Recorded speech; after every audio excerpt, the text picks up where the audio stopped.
Hello বন্ধুরা, আজকে আমি আরেকটা নতুন রেসিপি আপনাদেরকে দেখাবো বানিয়ে। সেটা হচ্ছে পোরল, হিন্দিতে নেনুয়া বলে, আমরা পোরল বলি। আর আপনারা কে কী বলেন জানি না, কমেন্টসে জানাবেন।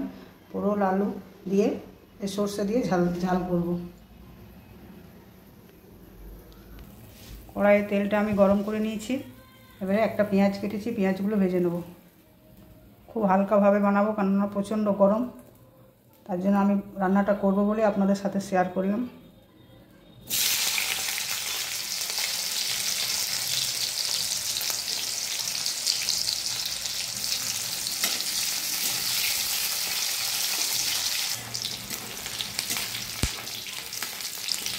পেঁয়াজগুলো আমার ভাজা হয়ে গেছে, এবার আমি আলুগুলো ভেজে নেব।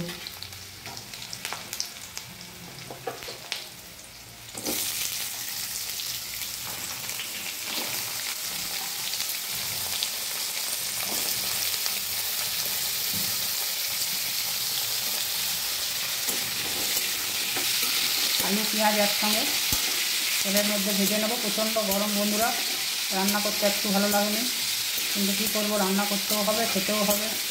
একদম লাইট লাইট রান্না বানাচ্ছি। গরম যতক্ষণ না বৃষ্টি না হচ্ছে কিচ্ছু ভালো লাগছে না।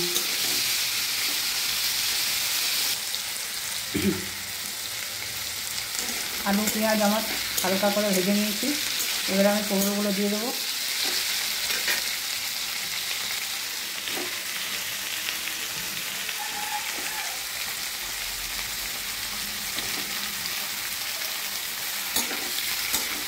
পোরলের সবজিটা আপনারা কে কীভাবে রান্না করেন আমাকে জানাবেন।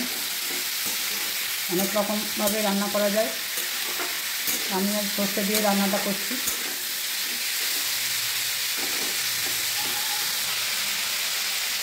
এক চামচ হলুদ গুঁড়ো দেবো,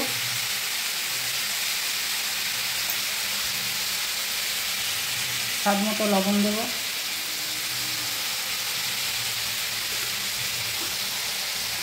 তিনটে কাঁচা লঙ্কা সর্ষের পেস্টটা আমি দিয়ে দেবো।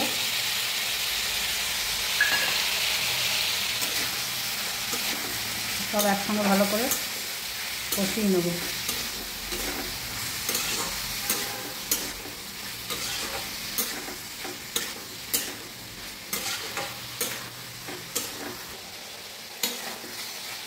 আমরা পোরল থেকে জল বেরোচ্ছে,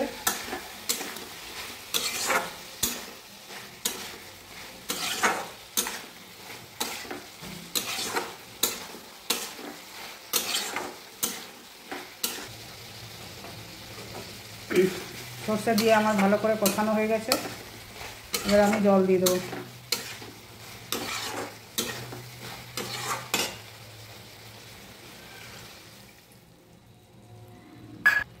আর একটু জল দেব।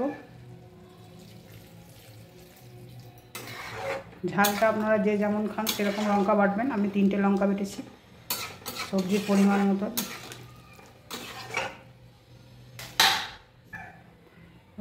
বন্ধুরা, সবজিটা যতক্ষণ না হচ্ছে ততক্ষণ আমি অপেক্ষা করছি। 10 মিনিটের মধ্যে ফিরে আসছি। বন্ধুরা, আমার জলটা কমে এসছে, আমি একবার দেখে নেবো আলুগুলো সেদ্ধ হয়েছে কিনা। সেদ্ধ হয়ে এসছে।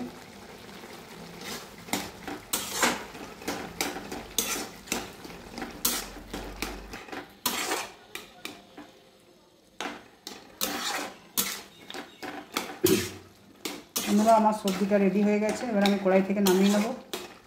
এরকম যদি সবজি ভালো লেগে থাকে তো প্লিজ বন্ধুরা লাইক একটা করবেন অবশ্যই, কমেন্ট করতে ভুলবেন না। আর যারা সাবস্ক্রাইব করেছেন তাদেরকে অসংখ্য ধন্যবাদ।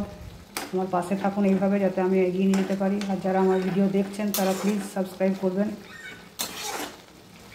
সাবস্ক্রাইব বা লাইক দিলে একটু ইন্টারেস্ট বাড়ে, যাতে আরও আপনাদেরকে ভিডিও দেখাতে পারি। আর নাহলে মনটা খারাপ হয়ে যায় যে আমার ভিডিওতে লাইক সাবস্ক্রাইব আসছে না, তার মানে কেউ দেখে না। যদি কোনো সবজি আপনাদের ভালো লেগে থাকে তো প্লিজ জানাবেন, যাতে আমি আরও নিত্য নতুন রেসিপি আপনাদেরকে দেখাতে পারি। এই গরমে সবাই হালকা রান্নাই পছন্দ করে, ওই জন্য আমি হালকা হালকা রেসিপিগুলোই দেখাচ্ছি, যাতে শরীর সবারই ঠিক থাকে আর রান্নাটাও সবাই খেতে পারে। বাড়িতে এইভাবে একবার ট্রাই করুন। যারা করেছেন তারা তো ভালোই জানবেন কীরকম রান্নাটা হয়, আর যারা এখনও করেননি তারা একবার অন্তত বানান আর আমাকে কমেন্টসে জানান যে কীরকম রান্নাটা হয়েছে।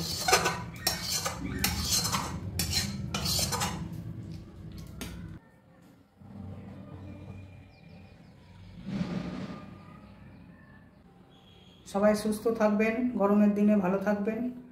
সুস্থ থাকাটা একান্ত কাম্য, কেননা পরিবারের মেন আমরাই যদি অসুস্থ হয়ে যাই তাহলে মুশকিল হয়ে যাবে। সেই জন্য সবাই আগে সুস্থ থাকবেন আর ভালো থাকবেন। রান্নাটা যদি ভালো লেগে থাকে তাহলে বন্ধুরা কমেন্ট অবশ্যই লাইক দেবেন। Thank you.